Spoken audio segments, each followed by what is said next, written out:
We built this garden bed using old bamboo and rope that we already had at home. It's a very simple setup, but strong enough to hold soil and support plants throughout the entire growing season. Reusing materials like bamboo and rope not only saves money, but also gives the garden a natural and rustic look. Earlier, we used this same bed to grow sweet peas. The plants did really well and gave us a good harvest. Once the season was over, we cleaned the bed properly by removing all the old stems and roots, making it ready for the next crop. Now this bed is prepared for growing tomatoes.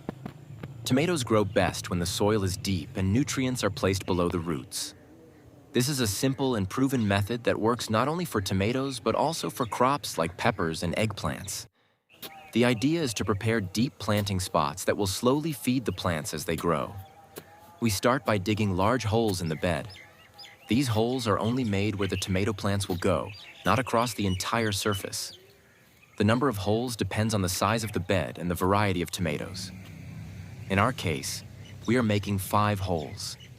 This spacing gives each plant enough room to grow properly, ensuring good airflow and sunlight, both very important for healthy tomato plants. Next, we add a small amount of fruit peels into each hole.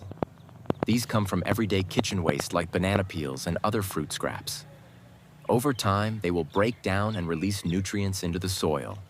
However, we only use a small amount because too much fresh waste can generate heat during decomposition. After adding the fruit peels, we cover them with a thick layer of soil. This step is important because the roots should not touch the fresh waste right away.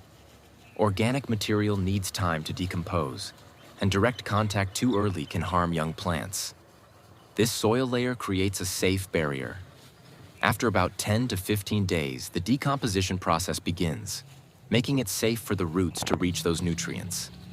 Now we pour some compost tea into each hole.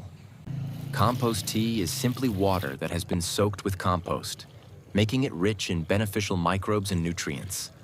This helps activate the soil and improves microbial life, which is essential for strong and healthy plant growth. Then we place the tomato seedlings into the holes along with their root balls. Before planting, we remove the lower leaves from the seedlings. Tomato plants have a unique ability. They can grow roots from the buried stem. By planting them deeper and covering part of the stem, the plant develops more roots. More roots mean better absorption of water and nutrients, leading to stronger growth and higher yields. Once the seedlings are positioned, we fill the holes with soil.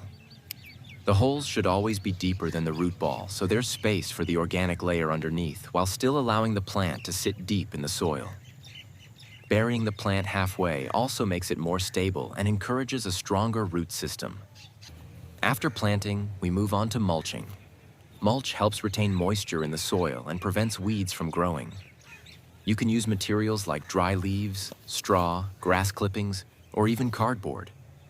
In our case, we are using cardboard pieces. We cut a small hole in the center of each piece and place it around the plant so the stem can pass through while the soil around it remains covered. Cardboard blocks sunlight from reaching the soil, which stops weeds from growing easily. It also keeps the soil cool and moist for a longer time. As it slowly breaks down, it adds more organic matter to the soil.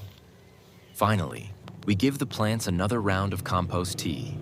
This helps settle the soil around the roots and provides the moisture needed after transplanting. It also reduces transplant shock, allowing the plants to adjust quickly and start growing without delay.